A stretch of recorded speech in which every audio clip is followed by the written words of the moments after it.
ইমান ধুনীয়া ধুনীয়া আইটেমছ আৰু বহুত বেছি ভোক লাগি আছে। নমস্কাৰ, মই সাগৰিকা। ষ্টাৰ্টাৰত আছিলে পকোৰা, এইটো পনীৰ পকোৰা হয়। পনীৰ পকোৰাটো ভাল লাগিছিলে। তাৰপিছত টমেটো চুপ দিছিলে, পকোৰাৰ লগত খাবলৈ চাটনি দিছিলে, পদিনা চাটনি আছিলে।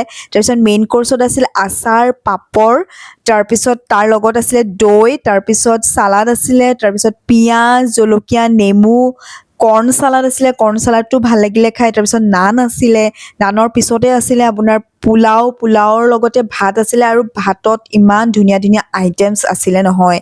দালি আছিলে, ৰঙালাও ফ্ৰাই, আলু বাদামৰ চব্জি আছিলে, আলু দম আছিলে, আৰু লগতে আৰু এটা হৈছে কি ঢোকাৰ ডালনাটো বিৰাট খাই ভাল লাগিলে। তাৰপিছত পনীৰটো, oh' my god, paneer was so' tasty.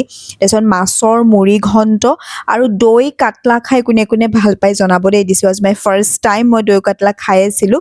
তাৰপিছত এইটো চিকেন ডাক বাংলো বুলি কৈছে, আৰু খাই ভাল লাগিছিলে। আৰু চুইটত আছিলে এইফালে কালাগান, তাৰপিছত আইচক্ৰীম আছিলে, and this is my colleague.